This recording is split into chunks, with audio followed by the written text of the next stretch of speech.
ನಮಸ್ಕಾರ. ನಾನು ನಿಮ್ಮ ಲಕ್ಷ್ಮೀ ಹೆಬ್ಬಾಳ್ಕರ್ ಮಾತಾಡ್ತೀನಿ.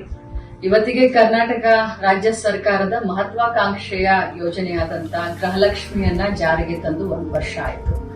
ಈ ಸಂದರ್ಭದಲ್ಲಿ ಕುಟುಂಬದ ಎಲ್ಲ ಯಜಮಾನಿಗಳಿಗೆ, ನನ್ನ ಗೃಹಲಕ್ಷ್ಮಿಗಳಿಗೆ ನಾನು ಹಾರ್ದಿಕ ಶುಭಾಶಯಗಳನ್ನ ಮತ್ತು ಅಭಿನಂದನೆಯನ್ನು ಸಲ್ಲಿಸ್ತೀನಿ. ಇಲ್ಲಿಯವರೆಗೆ ಗೃಹಲಕ್ಷ್ಮಿಯು ತಮ್ಮ ಜೀವನದಲ್ಲಿ ಏನೆಲ್ಲ ಬದಲಾವಣೆಯನ್ನ ಈ 1 ವರ್ಷದಲ್ಲಿ ತಂದಿದೆ, ಈ ಬದಲಾವಣೆಯನ್ನ ಬನ್ನಿ ನಮ್ಮೊಂದಿಗೆ ಹಂಚಿಕೊಳ್ಳಿ. ರೀಲ್ಸ್ ಮಾಡುವುದರ ಮುಖಾಂತರ ಯೂಟ್ಯೂಬ್ ನಲ್ಲಿ ಹಂಚಿಕೊಳ್ಳಿ.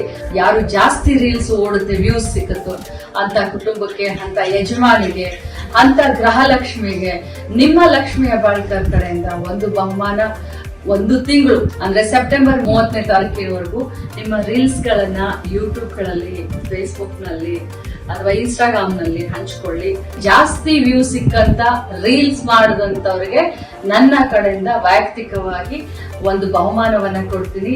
ಹರಿಯಪ್ ಮೊದಲ 50 ಜನರ ದಾರಿಯನ್ನ ನಾನು ಕಾಯ್ತಾ ಇರ್ತೀನಿ. ಖಂಡಿತವಾಗ್ಲೂ ತಾವೆಲ್ಲರೂ ಈ ಒಂದು ರೀಲ್ಸ್ ಮಾಡೋದ್ರ ಮುಖಾಂತರ ಈ ಒಂದು ಗೃಹಲಕ್ಷ್ಮಿ ಯೋಜನೆಯಿಂದ ತಮ್ಮ ಜೀವನದಲ್ಲಿ ಆದಂತ ಬದಲಾವಣೆಯನ್ನ ನಮ್ಮೆಲ್ಲ ಕರ್ನಾಟಕ ರಾಜ್ಯದ ಜನರ ಜೊತೆ ಹಂಚಿಕೊಳ್ಳಿ. ತಮ್ಮೆಲ್ಲರಿಗೂ ಶುಭಾಶಯಗಳು.